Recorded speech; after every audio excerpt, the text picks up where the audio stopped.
मी प्राध्यापक नरेश दुर्वे त्रिपुटी समाजकार्य महाविद्यालय नागपूर येथे कार्यकारी प्राचार्य म्हणून काम करत आहे आणि सोबत हे जे जीवन गौरव पुरस्कार समिती आहे त्या समितीमधला मी एक सदस्य आहे आणि त्या आज पत्रपरिषद घेतली होती, काय नेमकं त्यामागचं कारण आहे? हा आजच्या म्हणजे लोकांना माहीत व्हायला पाहिजे की जे काही जीवन गौरव पुरस्कार आम्ही प्रदान करतोय माननीय नाशिकराव त्रिपुडे साहेबांच्या आणि कलाताई त्रिपुडे यांच्या जीवन गौरव निमित्त जे प्रदान करत असतोय तर बाकीच्या लोकांनाही माहीत व्हायला पाहिजे। म्हणजे पुढच्या यावर्षी तर आम्ही कृषीवर दिलेलं आहे, पण आणखी सामाजिक आहे, वैद्यकीय आहे, आणखीन वेगवेगळ्या क्षेत्रात क्रीडा क्षेत्रात आहे, या क्षेत्रात काम करणारे जे काही समाजसेवक असतील किंवा त्यांनी उत्स्फूर्त काम केलं समाजासाठी काम केलेलं आहे, समाजाच्या लोकांच्या म्हणजे तळागाळापर्यंत काम केलं त्या लोकांनाही माहीत व्हायला पाहिजे। म्हणजे जेणेकरून पुढच्या वर्षी आम्ही आणखीन चांगल्या पद्धतीने म्हणजे जे काही होतकरू असेल मेहनती असेल आणि जे समाजोपयोगी काम करत आहे त्यांनाही पुरस्कार देता आला पाहिजे आणि या निमित्ताने ते आमच्या कार्यक्रमात यावं आणि जे काही आम्ही गौरव पुरस्कार करत असतोय तर त्या सगळ्यांना माहिती व्हायला पाहिजे। त्या निमित्ताने जे जे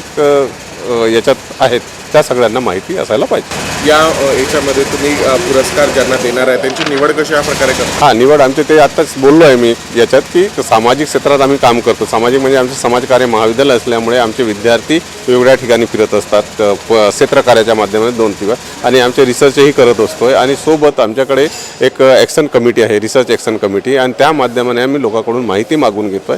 म्हणजे असं आम्ही काही इंटरव्ह्यू वगैरे घेत नाही, पण आम्ही माहिती मागून घेतोय आणि त्या सगळ्यांच्या माहितीवरून आम्ही सिलेक्ट करतोय। आमची कमिटी जे समिती आहे त्या समितीच्या माध्यमाने जे जे लोक करणार आहेत आणि त्याच्यात आम्ही पाहतो की जे जे काम केलेले आहे त्या सगळ्यांचे म्हणजे कितपत समाजासाठी उपयोगात आलेलं आहे त्या कामाचा आम्ही उल्लेख करतोय आणि त्यानुसार त्या व्यक्तींचे आम्ही सिलेक्ट करतोय।